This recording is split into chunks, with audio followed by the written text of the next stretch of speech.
Hello, everyone, and happy Friday. It's Kevin. It's time for another top 10 list, and today I'm going to do my top 10 favorite series of all time. A couple of things, you're going to be in no particular order. It's really hard to rank these 1 to 10, but you are going to see a little bit of a pattern here. And the main pattern you're going to see is that virtually all of the top 10 that I have consistent creative teams. That's something that I find attractive in a book, having a same team, at least the same writer running for long periods of time throughout the series. And so you're not going to see a whole lot of long running series like Uncanny X-Men or Iron Man or Superman or whatever, simply because they change creative teams a lot, and some of those periods in their history maybe are a little weak or not the best. So I'm talking about the top 10 series, my favorite series, that are consistently good throughout the entire process. So without further ado, let's get right into the list and start with number 10.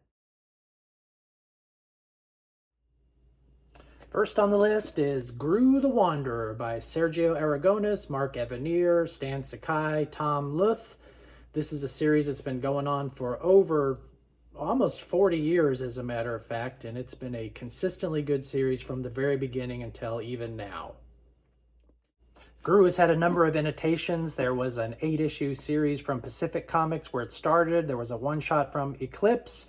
Then it went on to Marvel's Epic line for 120 issues, followed by a number of miniseries, 4-issue miniseries in Dark Horse, and it's still going to this day. One of the things that's so great about Gru is how consistent it is. Again, you've had the same creative team pretty much since the very beginning. And if you've never read Gru before, it's the story of a completely idiotic barbarian who bumbles his way through adventure after adventure, making things miserable, making the lives miserable of villagers and a number of recurring characters that pop up throughout the series. But in the end, it always seems to work out right. So you can't go wrong. There's always a good message in these. Sometimes there's a lot of moral issues that are talked about by Evanier and Aragonés that have meaning even in today's life. So it's a fun series, it's a poignant series, and you're going to get a chuckle or two just about every issue. So Gru the Wanderer is highly recommended. Next on the list is a series that I suspect a few of you maybe haven't heard of. It's Thieves and Kings by Mark Oakley. This is a black and white series that ran from 1994 to 2006. Mark Oakley is a Canadian creator, and this one's a lot of fun too.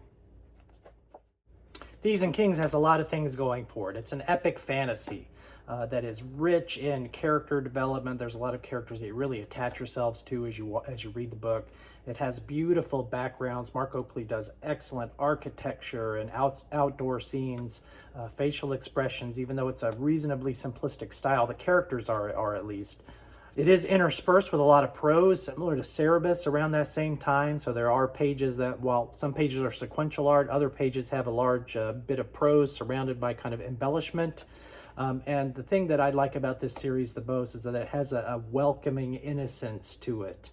Yeah, there's action, yeah, there's drama, yeah, there's sadness, but it does make you feel good and stay on the edge of your seat as you read this series. So another one that's highly recommended by me.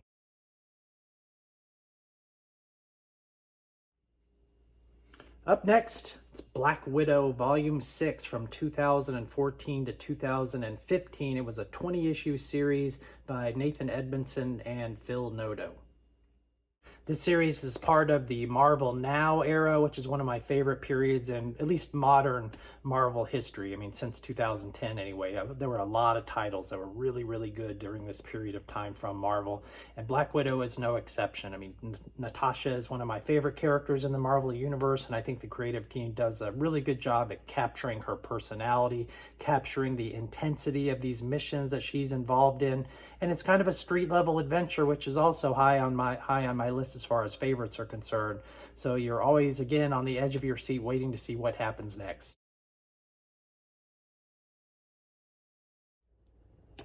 Moving on and sticking with the Marvel Now era, on this list is Hawkeye Volume 4 by Matt Fraction, David Aja, and a few others. This ran for 22 issues plus one annual between about 2012 and 2013, and it's outstanding.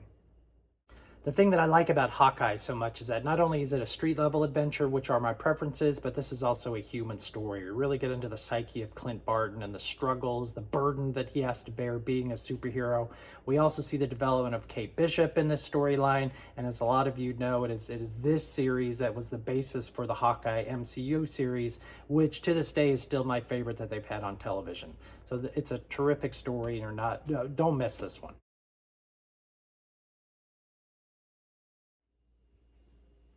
My next favorite series of all time is Astro City by Kurt Busiek and Brent Anderson, among others, along with painted covers by Alex Ross. The series has been going on since 1995, and it's been published by Image, by Homage, by Wildstorm, and by Vertigo. The thing about Astro City that's so great is that it takes the traditional superhero story and turns it on its ear.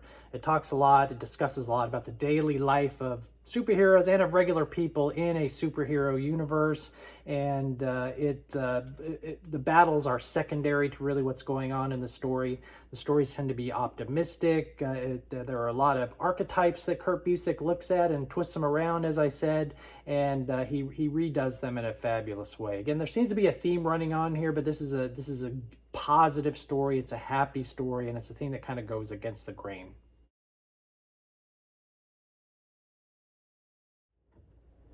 We're halfway through, and as far as I'm concerned, you can't have a favorite comic book of all time list without talking about Usagi Yojimbo. This is Stan Sakai's masterpiece. It's been around since 1984, started in Albedo, went through Critters, and then had a series at Fantagraphics, went on to Mirage, then to Dark Horse, IDW, and now it's back to Dark Horse again. It's been going for upwards of 250 issues, and it has never dropped in quality. My description is not going to do Usagi Yojimbo justice, but it's an anthropomorphic adventure that takes place in feudal Japan. Stan Sakai has been well recognized for his historical accuracy and his storytelling. And to me, the biggest strength of Usagi Yojimbo is a rich pantheon of supporting characters. There are so many of them, and all of them are so well developed. It's a fantastic development and how all these characters interwork with one another over a long period of time. The stories are grounded, the stories are poignant, and the stories are emotional, which is interesting when you think that this is an anthropomorphic story from the very beginning. I'd be remiss if I didn't include some manga in my all-time favorite list, and I have two. The first of which is Yotsuba by Kiyohiko Azuma. It is 15 volumes. It started in 2003. It's still ongoing, but it has been quite sporadic in its release times in recent years, but it's definitely worth the wait. The premise behind Yotsuba is that we, as readers, we get to see the world through the eyes of an innocent 5-year-old girl. This manga is made for everyone, and everyone can read it, whether you're 5 years old or 95 years old. I mean, there is laugh out loud moments in every single volume, and we follow Yotsuba around as he just discovers the world around her, whether it's going to the beach, whether it's making new friends, whether it's learning how to make pancakes. And there's such a joy in Yotsuba that hasn't really been replicated equally anywhere else. If you've never given manga a try, take my advice and start with Yotsuba. Pick up the first volume and see what you think.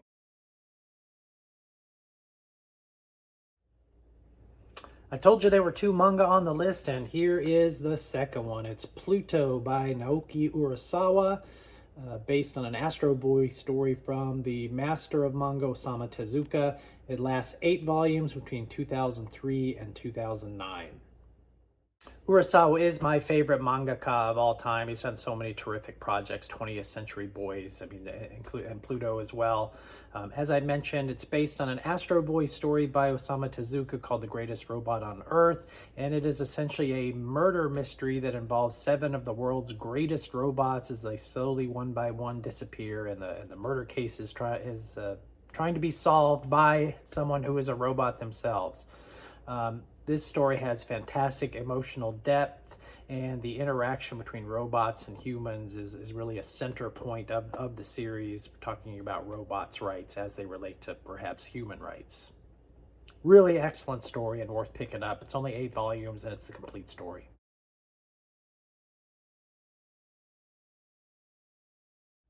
Moving on the list, we have X-Statix by Peter Milligan and Michael Allred. This ran in X-Force from issues 116 to 129, and then X-Statix spun off into its own 26 issue series, along with a few other miniseries that followed thereabouts. They first appeared in 2001 and are still going reasonably strong. Essentially, the story of X-Statix is about a team that is designed to become superhero media stars just as much as superheroes in the classic definition of it. Peter Milligan, he's hit or miss for a lot of people, but for me, in this one, he is on point. And his narrative about the media, about influencers, about how people are impacted by social media really shines out throughout this entire series. And anybody who is a Milligan fan knows that his stuff can be weird, and there's a lot of weirdness in there. This is in this story that's very appealing to a lot of folks, including myself. It's also unpredictable. You never know what's going to happen to the heroes, even some of the main characters.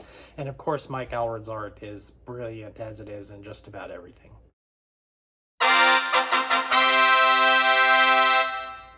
Finally, a series that by now many of you are probably wondering, why the heck isn't this on the list? Well, fear not, it is, and we're talking about Hellboy. Created by Mike Mignola, Hellboy has been around since 1993, but I'm going to cheat a little bit here because when I add Hellboy to the list, really I'm talking about the entire Mignola-verse. I'm talking about BPRD, Abe Sapien, Lobster Johnson. They all kind of mesh together into one huge narrative and one huge universe, so it all is included in this list with Hellboy. Honestly, the amount of time that I'm allotting to each thing on this list does not and will not do Hellboy justice. Hellboy's mood is amazing. Of course, Mike Mignola's art style, the deep inks that he uses, contributes to how good it is. It focuses on the supernatural, on the spiritual, on magic, complex stories, complex characters. He does a lot of the illustration himself, but he brings in legends like Richard Corbin and Guy Davis and Duncan Fegredo to do stories here or there. So it's been pretty constant for almost, 30 years now, and every story is fantastic. Honestly, I haven't found one that I didn't like. It is quality series after series after series. That's it for this top 10 list. I hope you enjoyed it. I hope some of the choices that I made you agree with, or if you haven't read any of them yet, please pick them up, give them a try. Almost everything that I have listed here is available in a trade paperback or some other kind of version so that you can read it and decide for yourself whether or not you agree with me that it's that good. Before we go, please, I appreciate everybody's support on this, but if you're enjoying the content that I am creating for you, leave a like, leave a follow. It all helps the algorithm. I'm trying to establish myself in a little bit of a niche here in the YouTube comics community. And if I hit 100 followers, I'm not too far away, I'll do something to upgrade the experience, maybe buy a new microphone or some new lighting or something like that. Anyway, thanks again, and we'll see you on the next video.